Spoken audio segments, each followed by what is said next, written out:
আচ্ছা, এমনটা কি হতে পারে যে ২০২৬ সালের নির্বাচনটা আসলে সবার জন্যই ভালো ছিল? মানে দেশের জন্য, বিএনপির জন্য, এমনকি জামায়াতের জন্য? চলুন এই বিশ্লেষণের গভীরে যাওয়ার আগে একটা বেশ চমকপ্রদ সম্ভাবনা নিয়ে কথা বলা যাক। আজকের আলোচনায় আমরা ঠিক এটাই দেখব, কিভাবে একটা নির্বাচনী পরাজয়ও অনেক সময় কৌশলগতভাবে সবচেয়ে বড় বিজয় হয়ে দাঁড়াতে পারে। মানে আপাতদৃষ্টিতে যেটাকে হার বলে মনে হচ্ছে, সেটাই ভবিষ্যতের জন্য কতটা জরুরি হয়ে উঠতে পারে, এটাই আমাদের আজকের মূল আলোচনার বিষয়। তো চলুন প্রথমেই নির্বাচনের ফলাফলের দিকে একটু তাকাই। দেখুন, ফলাফলটা কিন্তু একদিকে যেমনটা ভাবা হচ্ছিল তেমনই ছিল, আবার কিছু দিক থেকে ছিল একদম ঐতিহাসিক, যা দেশের পুরো রাজনৈতিক প্রেক্ষাপটকে নতুনভাবে সাজিয়ে দিয়েছে। লড়াইটা যে কি পরিমাণ হাড্ডাহাড্ডি ছিল তার সবচেয়ে ভালো উদাহরণ কিন্তু খোদ রাজধানী ঢাকা। ভাবা যায়, ঢাকার ১৫টা আসনের মধ্যে বিএনপি পেল ৮টা আর জামাত এনসিপি জোট পেল ৭টা। মানে একদম ১৯-২০ লড়াই। আর এই চিত্রটা শুধু ঢাকার না, সারা দেশের অনেক আসনেই কিন্তু এটাই দেখা গেছে, যা ফলাফলে বিরাট একটা প্রভাব ফেলেছে। তবে এই নির্বাচনের সবচেয়ে ঐতিহাসিক, মানে যাকে বলে সবচেয়ে বড় চমক, সেটা ছিল ইসলামপন্থী জোটের ভোট পাওয়ার হারটা। চিন্তা করুন, এর আগে জামায়াত যেখানে ১০% ভোটও পায়নি কোনোদিন, সেখানে এবার জামায়াত এনসিপি জোট কিনা মোট ভোটের ৪০%-রও বেশি পেয়ে গেল। এটা তো নিঃসন্দেহে একটা বিশাল ব্যাপার, একটা বিরাট রাজনৈতিক লাভ। আর এই ফলাফলের মানে কি দাঁড়ালো? এর মানে হল জামায়াত জোট প্রথমবারের মতো দেশের প্রধান বিরোধী দল হিসেবে একটা প্রাতিষ্ঠানিক স্বীকৃতি পেয়ে গেল। এটা কিন্তু তারা আগে কখনো পায়নি। আর এর মাধ্যমেই তারা দেশের মূলধারার রাজনীতিতে একটা প্রধান শক্তি হিসেবে নিজেদের প্রতিষ্ঠিত করে ফেলল। বেশ, ফলাফলের দিকটা তো দেখলাম। এবার চলুন মূল বিশ্লেষণে ফেরা যাক। আচ্ছা, ইসলামপন্থী জোটের এই যে এত বড় সাফল্য, এটা তাদের নিজেদের জন্য কি ধরনের ঝুঁকি তৈরি করতে পারত? চলুন বিষয়টা একটু খতিয়ে দেখা যাক। আর এটাই কিন্তু আমাদের আলোচনার একেবারে কেন্দ্রে। মানে একবার ভাবুন তো, যদি ফলাফলটা উল্টো হতো, যদি এই অনভিজ্ঞ জোটটা সরাসরি সরকার গঠনের দায়িত্ব পেয়ে যেত, তাহলে কি হতে পারত? দেখুন, দুই দলের অভিজ্ঞতার দিকে তাকালেই বিষয়টা একদম পরিষ্কার হয়ে যাবে। একদিকে বিএনপি, যেখানে এমন অনেক নেতা আছেন যারা এর আগেও একাধিকবার অর্থ বা পররাষ্ট্র মন্ত্রণালয়ের মতো বড় বড় আর গুরুত্বপূর্ণ মন্ত্রণালয় চালিয়েছেন, তাদের অভিজ্ঞতা আছে।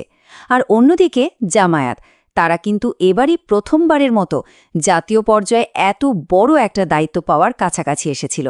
তো বোঝাই যাচ্ছে তাদের অভিজ্ঞতা তুলনামূলকভাবে বেশ কম।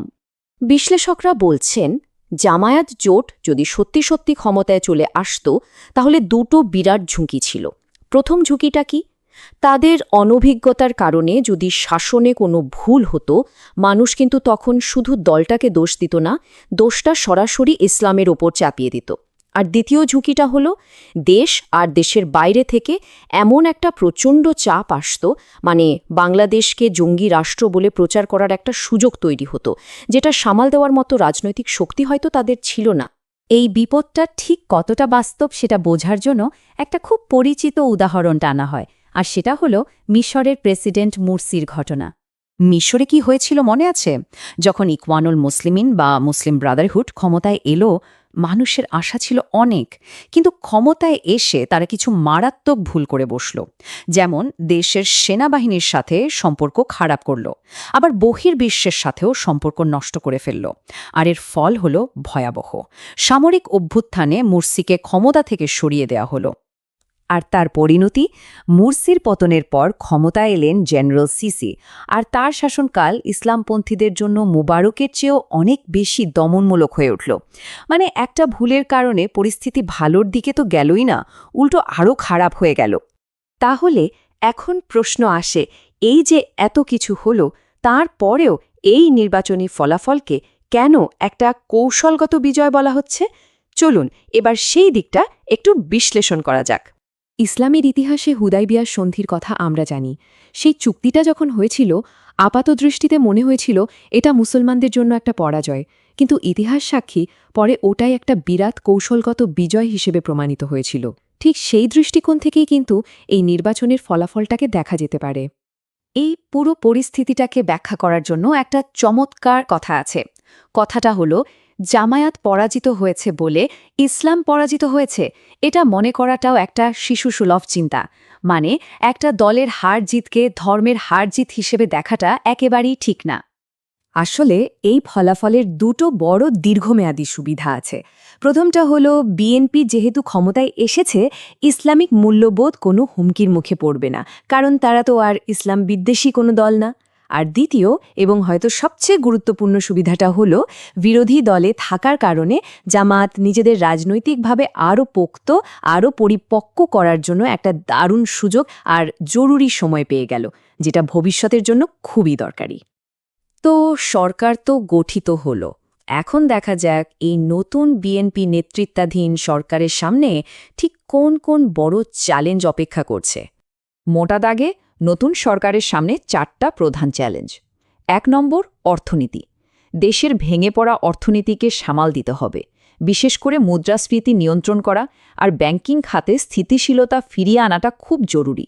2, জনগণের নিরাপত্তা। মানুষের নিরাপত্তা নিশ্চিত করাটা একটা বিরাট উদ্বেগের বিষয় হয়ে দাঁড়িয়েছে। 3 নম্বর হল ভূরাজনীতি। ভারত আর চীনের মতো বড় শক্তিগুলোর সঙ্গে একটা ভারসাম্য রেখে চলাটা বাংলাদেশের পররাষ্ট্র নীতির জন্য একটা বিরাট পরীক্ষা হতে যাচ্ছে। আর সবশেষে 4 নম্বর, দেশের ভেতরে বিভিন্ন ধর্মীয় আর সাংস্কৃতিক গোষ্ঠীর মধ্যে সম্প্রীতি বজায় রাখা। সব মিলিয়ে নতুন সরকারের এই মেয়াদটা কিন্তু দেশের ভবিষ্যতের জন্য একটা নির্ণায়ক পরীক্ষা হয়ে দাঁড়িয়েছে। সামনের এই 5টা বছর, এই 5 বছরই ঠিক করে দেবে এই সরকার সফল হবে নাকি হবে না। এটা তাদের জন্য নিজেদের যোগ্যতা প্রমাণ করার একটা বিরাট সুযোগ। ব্যাপারটা খুব সহজ।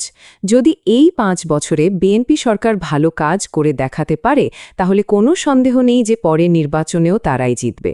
কিন্তু যদি তারা ব্যর্থ হয়, তাহলে এর পরিণতি শুধু দলের জন্য খারাপ হবে না, এটা হবে পুরো বাংলাদেশের জন্যই একটা দুর্ভাগ্য।